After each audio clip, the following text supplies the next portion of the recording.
నిజంగానే డాలర్ల క్రైసిస్కు బంగారాన్ని బ్లేమ్ చేయాలా? నిజంగానే గోల్డ్ వలన ఇదంతా జరుగుతుందా? పెట్రోల్ డీజిల్ వల్ల మాత్రమే జరుగుతుందా? ప్రైమ్ మినిస్టర్ అన్ని విషయాలు మన ముందు పెట్టారా? ఏమన్నా దాస్తున్నారా అనేది ఇప్పుడు మన ముందున్న ప్రశ్న. బంగారం కొనడం ఏడాది ఆపండి, విదేశీ వస్తువులు కొనకండి, విదేశీ ప్రయాణాలు ఆపండి, పెట్రోల్ డీజిల్ వాడకాన్ని తగ్గించండి, వర్క్ ఫ్రమ్ హోమ్ పాటించండి, పబ్లిక్ ట్రాన్స్పోర్ట్ వాడండి. ఇలా ప్రైమ్ మినిస్టర్ మోడీ ఇచ్చిన పిలుపుకు ప్రధానమైన కారణం ఫారిన్ ఎక్స్చేంజ్, విదేశీ మారక ద్రవ్యం తగ్గిపోతుంది. రేపు ఇది మనకు ప్రమాదంగా మారవచ్చు, ఇది ఆర్థిక సంక్షోభానికి దారితీయవచ్చు అనేది ఎసెన్స్. ఫారిన్ ఎక్స్చేంజ్ క్రైసిస్ అంటే ప్రధానంగా డాలర్ నిల్వలు తగ్గిపోవడం. నిజంగానే డాలర్ నిల్వలు తగ్గిపోతున్నాయా? తగ్గిపోతే ప్రమాదమే, అనుమానమేం లేదు. మనం 1991లో చూసాం, 15 డేస్కి సరిపోయేంత ఫారిన్ ఎక్స్చేంజ్ రిజర్వ్స్ కూడా మన దగ్గర లేవు. అలాగే ఇటీవల శ్రీలంక చూసాం ఎంత క్రైసిస్ ఎదుర్కొంటుందో. మీకు శ్రీలంకలో పెద్ద ఎత్తున ఉద్యమాలు కూడా వచ్చాయి, పాకిస్తాన్లో కూడా చూస్తున్నాం. అందువల్ల ఫారిన్ ఎక్స్చేంజ్ క్రైసిస్ డెఫినెట్గా క్రైసిసే. కానీ నిజంగా ఇండియా ఫారిన్ ఎక్స్చేంజ్ క్రైసిస్ ఎదుర్కొంటుందా? నేను గతంలో కూడా చెప్పాను. సో మీకు ఇప్పటికీ మన దేశంలో $691 బిలియన్ ఫారిన్ ఎక్స్చేంజ్ ఉంది. అయితే సమస్య ఏంటంటే ఈ 2 నెలల్లో $38 బిలియన్ తగ్గిపోయింది.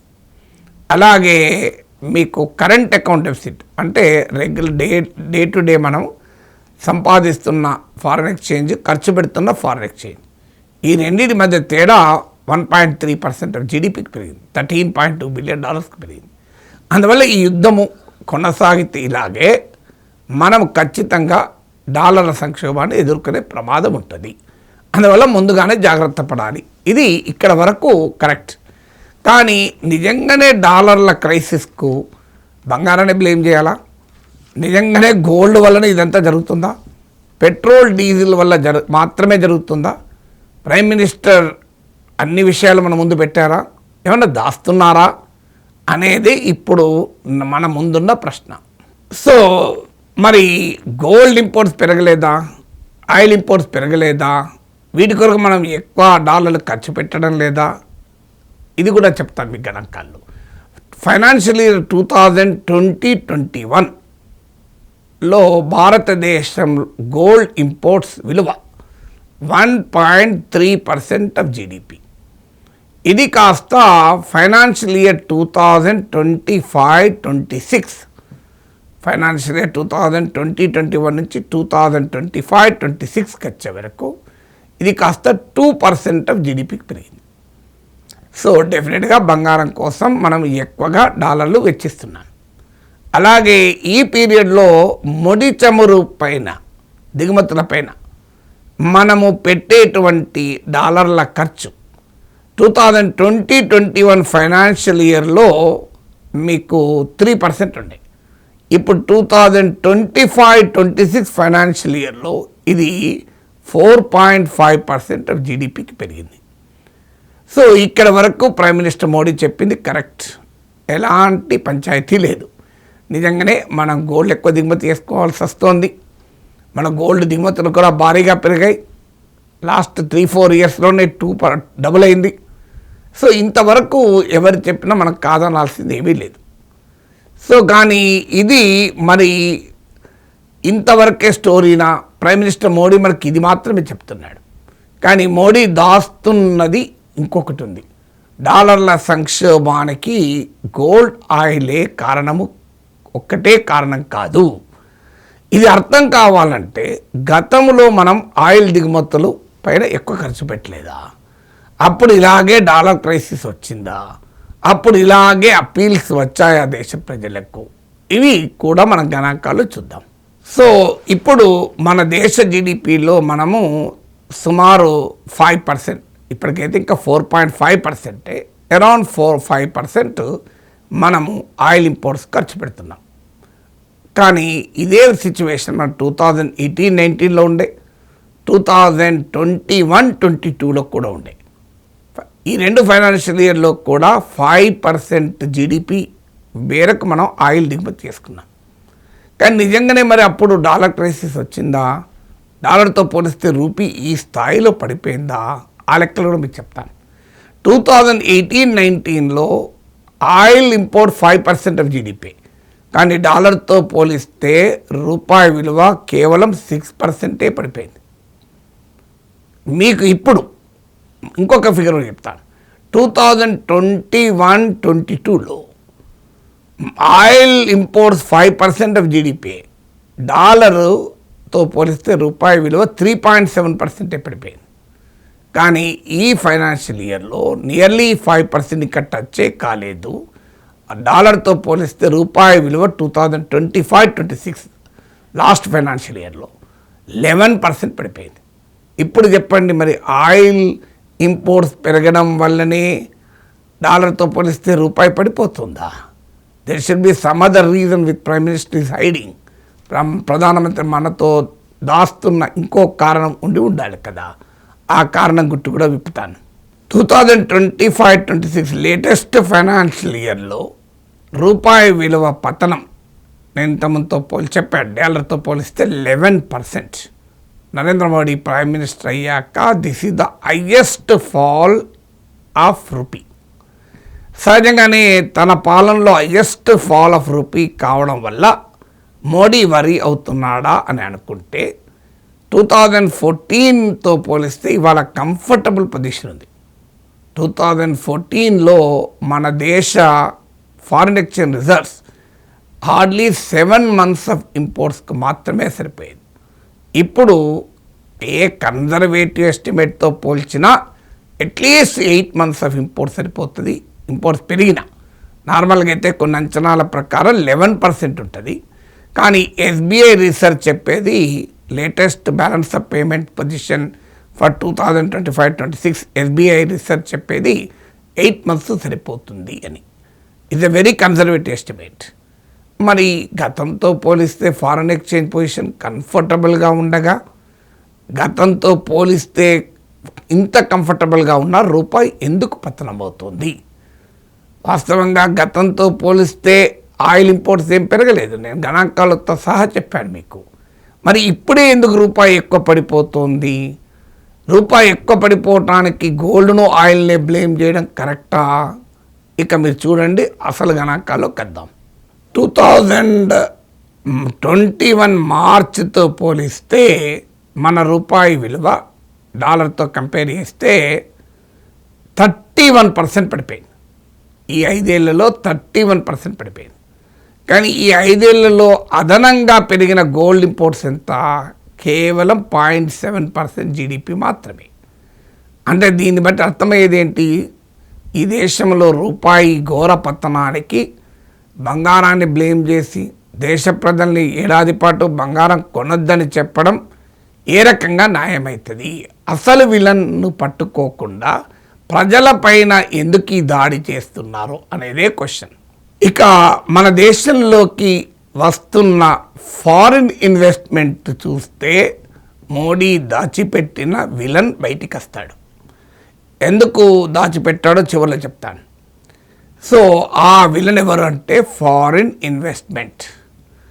సో మన దేశంలోకి వచ్చే ఫారిన్ ఇన్వెస్ట్మెంట్ 2 రకాలుగా ఉంటుంది. ఒకటి ఫారిన్ డైరెక్ట్ ఇన్వెస్ట్మెంట్, రెండోది ఫారిన్ ఇన్స్టిట్యూషనల్ ఇన్వెస్ట్మెంట్. అంటే మన స్టాక్ మార్కెట్లోకి వచ్చేదాన్ని ఫారిన్ ఇన్స్టిట్యూషనల్ ఇన్వెస్ట్మెంట్ అంటారు. ఇప్పుడు మనకు విశాఖలో వచ్చిన గూగుల్ డేటా సెంటర్ది ఫారిన్ డైరెక్ట్ ఇన్వెస్ట్మెంట్ అంటారు. నికర ఎఫ్డిఐ మన దేశంలోకి వచ్చిన నెట్ ఎఫ్డిఐ, నికర ఎఫ్డిఐ అంటే ఏంటి? ఎఫ్డిఐ దేశంలోకి వస్తుంటుంది, దేశం నుంచి విడిచిపోతుంటుంది కూడా. ఎందుకు విడిచిపోతుంది అంటే రీపాట్రియేషన్ ఆఫ్ లాభాలు. అంటే ఉదాహరణకు ఒక ఫారిన్ కంపెనీ వచ్చి ఇండియాలో 1000 కోట్ల పెట్టుబడి పెడుతుంది.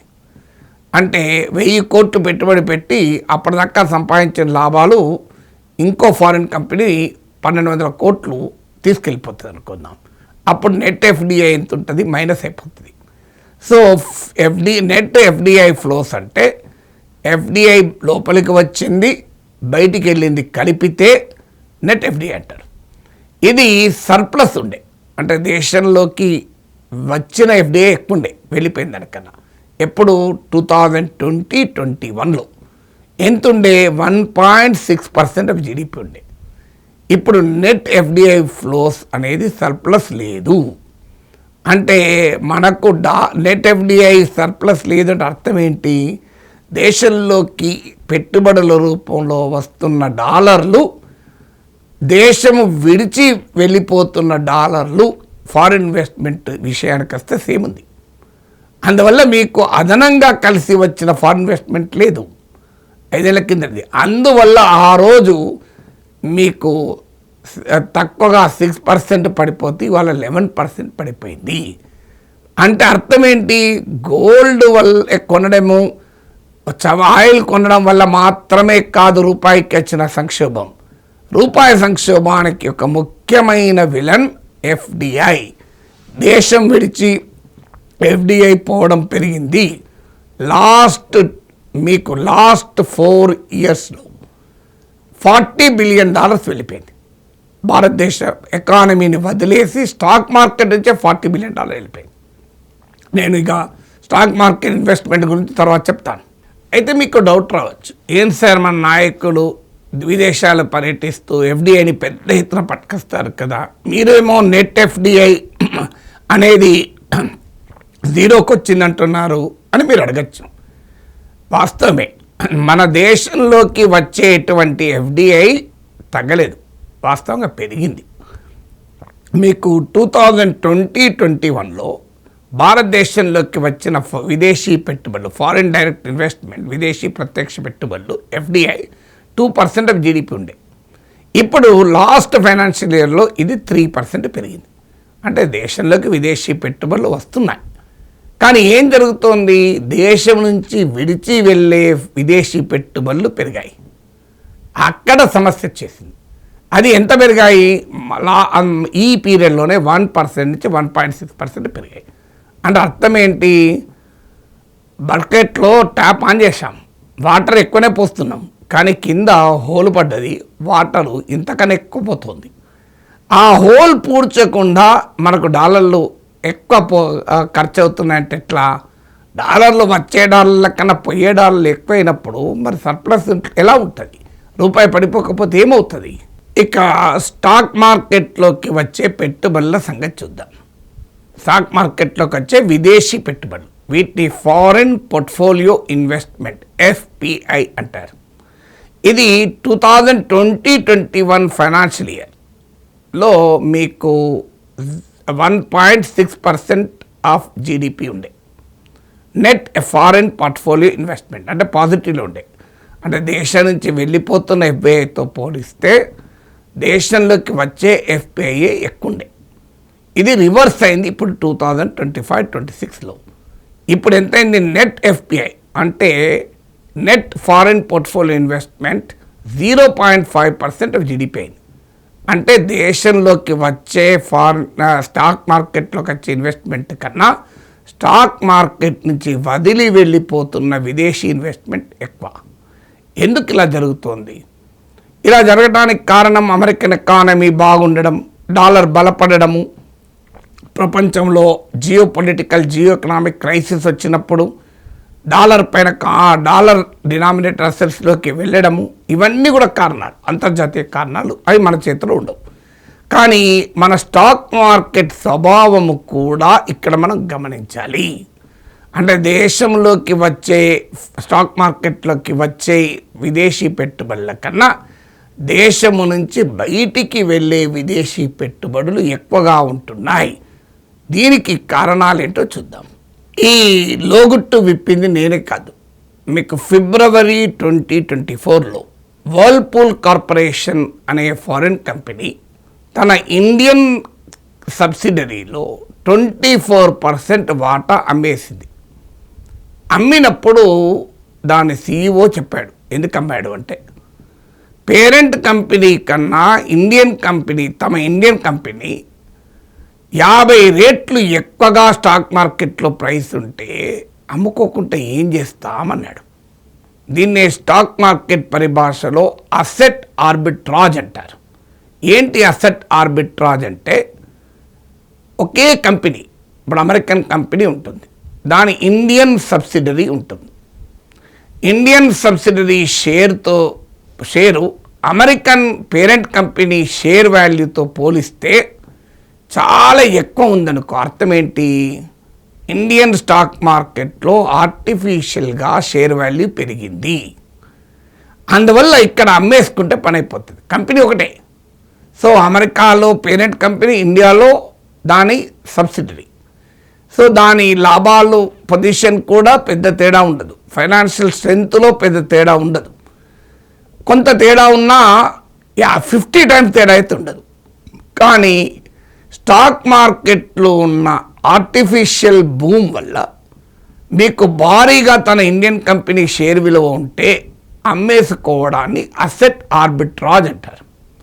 సో అంతే, ఒకే రెండు డిఫరెంట్ ప్రాంతాల్లో ఉన్న మార్కెట్లో ఒకే కంపెనీ లేదా ఒకే రకం కంపెనీలు షేర్ విలువలు తేడా ఉంటే ఆ ఎక్కువ ఉన్న మార్కెట్లో అమ్మేసుకుంటారు. ఎందుకంటే అలా అమ్ముకోవడం వల్ల లాభాలు బుక్ చేసుకుంటారు. ఇప్పుడు ఆ అసెట్ ఆర్బిట్రాజ్ వల్లనే మన దేశ స్టాక్ మార్కెట్ నుంచి పెద్ద ఎత్తున ఫారిన్ ఇన్వెస్టర్ వెళ్ళిపోతున్నాడు. ఒకే కంపెనీ కాదు, ఇప్పుడు నేను ఇంతకుముందు చెప్పిన వర్ల్పూల్ అయితే ఒకే కంపెనీ, ఇక ఒకే రకం కంపెనీ. ఇప్పుడు ఐటీ కంపెనీలు ఉన్నాయి, ఇండియన్ ఐటీ కంపెనీస్ ఉన్నాయి, ఇన్ఫోసిస్, విప్రో లాంటి ఇండియన్ ఐటీ కంపెనీస్ ఉన్నాయి, టీసీఎస్. అమెరికన్ ఐటీ కంపెనీలు, ఫారిన్ ఐటీ కంపెనీలు ఉంటాయి. ఉదాహరణకు యాక్సెంచర్ లాంటి కంపెనీ అనుకుందాం. ఈ రెండింటి IT market growth prospects same ఉంటాయి, ఎందుకంటే అందరూ కూడా అదే గ్లోబల్ ఐటీ మార్కెట్లోనే వ్యాపారం చేస్తారు. కానీ ఆ గ్లోబల్ ఐటీ కంపెనీ షేర్లతో పోలిస్తే ఇండియన్ ఐటీ కంపెనీల షేర్లు విపరీతంగా పెరుగున్నాయి ఇప్పటికీ కూడా. అంటే దాని మీనింగ్ ఏంటి? ఒక ఫారిన్ ఇన్వెస్టర్ ఉంటాడు, ఐటీ రంగంలో ఐటీ కంపెనీలో పెట్టుబడులు పెడతాడు. సేమ్ గ్రోత్ ప్రాస్పెక్ట్స్, సేమ్ లాభాలు ఉన్నటువంటి సెక్టార్ ఐటీ సెక్టార్, కానీ ఇండియన్ కంపెనీల షేర్ వాల్యూ ఏమో ఆర్టిఫిషియల్గా బాగా పెరిగింది. ఇక్కడ అమ్మేసుకుంటాడు, అమెరికన్ మార్కెట్లోనో గ్లోబల్ మార్కెట్లో యాక్సెంచర్ కంపెనీ షేర్లు కొనేసుకుంటాడు. దీన్నే ఫారిన్ ఇన్వెస్ట్మెంట్ స్టాక్ మార్కెట్ నుంచి అవుట్ఫ్లోకు కారణం. మీకు ఒక వర్ల్పూల్ కంపెనీ ఉదాహరణ చెప్పాను, ఒక ఐటీ సెక్టర్ ఉదాహరణ చెప్పాను. ఇప్పుడు ఓవరాల్ స్టాక్ మార్కెట్ సూచీల మధ్య కంపారిజన్ చెప్తాను. S&P 500 ఉంది. S&P 500 price for earning ratio, P/E ratio అంటారు. ఇది స్టాక్ మార్కెట్లో ఒక కంపెనీ లాభాలకు కంపెనీ షేర్ వాల్యూకు మధ్య ఉన్న తేడాను PE రేషియో అంటారు. సో ఈ PE రేషియోను బట్టే స్టాక్ మార్కెట్లో ఒక స్టాక్ బాగా ఎక్కువ ప్రైస్ ఉందా తక్కువ ప్రైస్ ఉందా అనేది అర్థమవుతుంది. ఈ PE రేషియో చూసే ఎక్కువ ప్రైస్ ఉందా అని అంచనాకి అమ్మేసుకుంటారు, తక్కువ ప్రైస్ ఉందని అంచనాకేసి పెట్టుబడి పెడతారు. సో మీకు S&P 500 PE రేషియో చెప్తాను. ఇది 24 టైమ్స్ ఉంది ప్రైస్ టు ఎర్నింగ్ రేషియో. కానీ మీకు నిఫ్టీ 500 PE రేషియో 34 ఉంది. అంటే క్లియర్గా Indian stock markets are very hot. ఉండాల్సిన రేటు కన్నా, ఉండాల్సిన వాల్యూ కన్నా చాలా ఓవర్ వాల్యూ అయ్యాయి. ఈ ఓవర్ వాల్యూ అవుతున్నప్పుడు మరి స్టాక్ మార్కెట్ రెగ్యులేటర్ నిద్రపోతుందా? మన స్టాక్ మార్కెట్లో ఇంత కృత్రిమ గ్రోత్ ఎందుకు ఉండాలి? Is it not manipulation by somebody? అంటే బాగా రేట్లు పెంచి తర్వాత అమ్ముకోవటానికి కొంతమంది చేసే ఎత్తుగడ కాదా అనేదే నా ప్రశ్న. అయితే ఇలా Indian stock market over valuation వల్ల ఫారిన్ ఇన్వెస్టర్ తన షేర్లు అమ్ముకొని వెళ్ళిపోతున్నాడు. ఇది డాలర్ అవుట్ఫ్లోకి ఒక ముఖ్యమైన కారణము. అంటే అర్థం మరి ఇక్కడ ఏదో స్కామ్ జరిగిందా? Maybe may not be. మనం అదాని స్టాక్స్ ఎలా పెరిగాయి అనేది ఇంటర్నేషనల్గా పెద్ద చర్చ నడిచింది, ఏ రకంగా మ్యానిపులేట్ అయ్యాయని. గతంలో హర్షద్ మెహతా, కేతన్ పరీఖ్ స్కామ్స్ చూసాం, ఏ రకంగా స్టాక్ మార్కెట్ కృత్రిమంగా పెంచారని. మేబీ మే నాట్ బి అని ఎందుకంటున్నా అంటే నేను కాదు చెప్పాల్సింది, ప్రాపర్ ఇన్వెస్టిగేషన్తో తేలాలి. ఎగ్జిట్ పోల్ సమయంలో కూడా 2024లో వార్తలు వచ్చాయి, కావాలని ఎగ్జిట్ పోల్స్ ఇన్ఫ్లేట్ చేసి 400 సీట్స్ వస్తాయి బీజేపీకి అని చెప్పి కొంతమంది స్టాక్ మార్కెట్లో లాభపడ్డారు అని ఇన్సైడర్ ట్రేడింగ్ జరిగిందని ఆ రోజు ప్రతిపక్షాలు ఆరోపించాయి. అందువల్ల దీనిపైన కాంప్రిహెన్సివ్ ఇన్వెస్టిగేషన్ చేస్తేనే స్కామ్ ఉందా లేదా అర్థమవుతుంది. లేదు జెన్యున్గానే ప్రైజెస్ స్టాక్ మార్కెట్ చాలా ఎక్కువ ఉందా, ఇండియన్ ఎకానమీ బాగా పెరుగుతుందన్న నమ్మకంతో ఎక్కువగా పెట్టుబడులు పెడుతున్నారా, లేదా ఇక్కడ టాక్సేషన్ షేర్ మార్కెట్లో ఉన్న పన్నులు తక్కువగా ఉన్నాయని కారణమా, లేదు స్పెక్యులేషన్ కారణమా అంటే ఖచ్చితంగా అనేక కారణాలు ఉండవచ్చు. కానీ స్పెక్యులేషన్ కూడా ఒక కారణము, అది ముఖ్య కారణం. కానీ నరేంద్ర మోడీ ప్రభుత్వం ఆ స్పెక్యులేషన్ రెగ్యులేట్ చేయకపోవడం వల్ల మన దేశంలోకి డాలర్ల అవుట్ఫ్లో పెరిగిపోతుంది. అందువల్ల గోల్డ్ను బ్లేమ్ చేసి ప్రజల్ని బంగారానికి దూరం చేసి ఆయిల్ కొనొద్దని చెప్పి మాత్రమే ఫారిన్ ఎక్స్చేంజ్ క్రైసిస్ను మనం ప్రివెంట్ చేయలేము. ఈ స్టాక్ మార్కెట్లో ఉండేటువంటి బుల్స్ను కూడా కంట్రోల్ చేయాలి అన్నదే నా పాయింట్. ఈ అద్భుతమైన విశ్లేషణకు నేను సోర్స్ కూడా చెప్తున్నాను, మీరు డిస్క్రిప్షన్లో ఇస్తున్నాను. బిజినెస్ లైన్ పత్రికలో వచ్చినటువంటి ఎనాలిసిస్.